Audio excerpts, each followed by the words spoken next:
Oi pessoal, seguindo então o projeto aqui do canal, hoje nós vamos conversar sobre a técnica de julgamento por colegiado ampliado. O que é isso? Essa técnica ela vem prevista no CPC, no artigo 942 do CPC. Ali tem todo o regramento. Não é um novo recurso, cuidado, não é um novo recurso, é uma técnica de julgamento ampliado. O que significa isso? Bom, vamos então ler o que diz o 942 e a partir do texto a gente vai explicando para vocês com calma como é que isso funciona.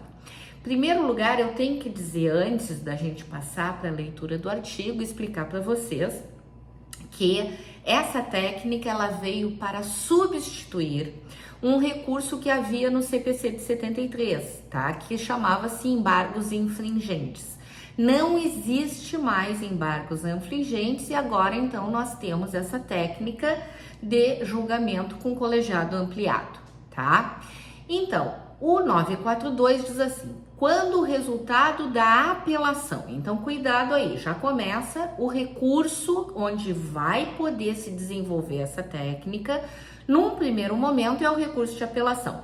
Tem mais dois mais adiante, mas no caput traz a apelação. Então, no julgamento desta apelação, quando a decisão for não unânime, o que significa isso? Bom, são 3 desembargadores para julgar a tua apelação, certo? Muito bem. Quando ele é unânime, os 3 julgam, provendo ou desprovendo recurso. Quando o julgamento é por maioria, significa que 2 julgaram de uma maneira e 1 julgou de outra maneira. Então, esse é o julgamento não unânime, também conhecido por julgamento por maioria. Então, vamos voltar para a redação do artigo. Então, quando o resultado da apelação, já sabemos que é um recurso de apelação, for não unânime, o julgamento terá prosseguimento.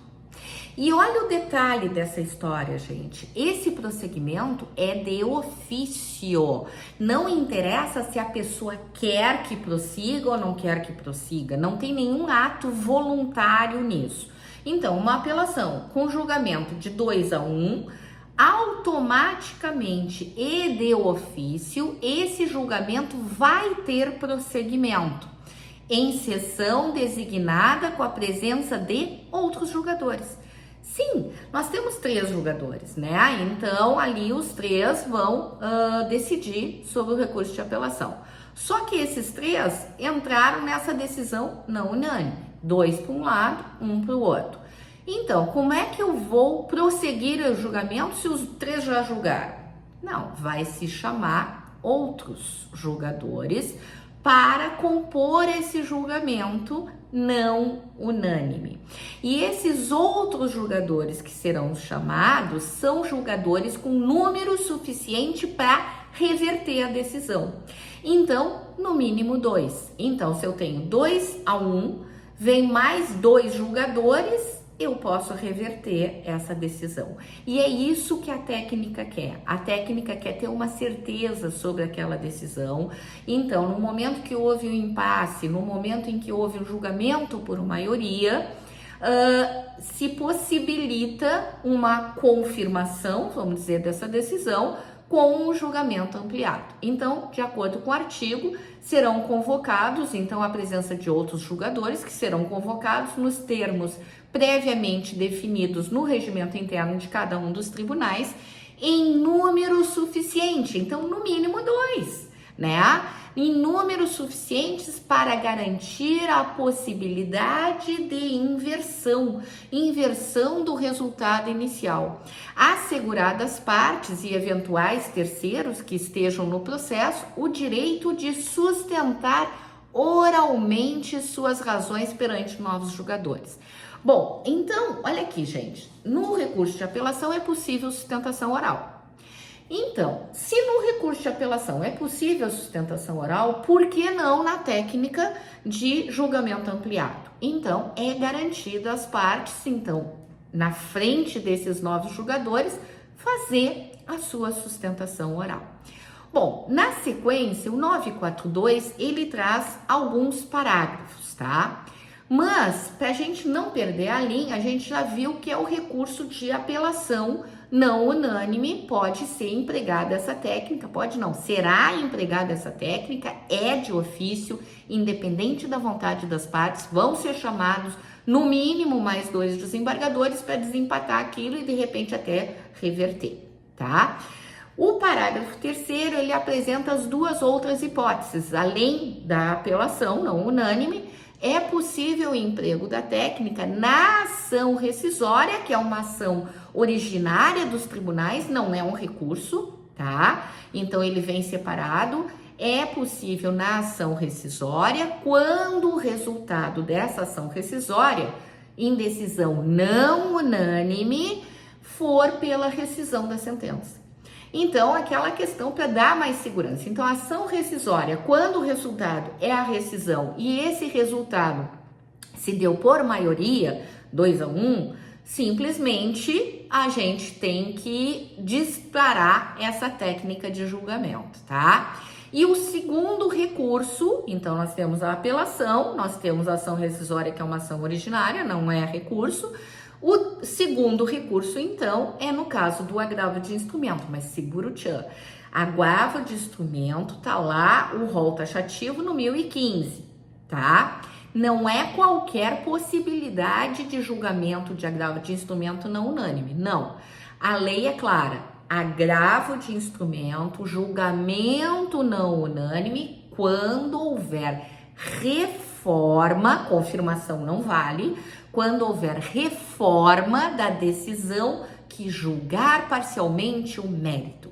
Então, o julgamento parcial de mérito é uma das hipóteses do agravo de instrumento. Então, não cabe em qualquer hipótese de agravo de instrumento, somente quando em decisão não unânime houver reforma da decisão interlocutória anterior para julgar parcialmente o mérito. Então, não está valendo lá na tutela provisória, não está valendo lá na distribuição do ônus da prova, não está valendo nenhuma outra hipótese, só vale nessa aqui, tá?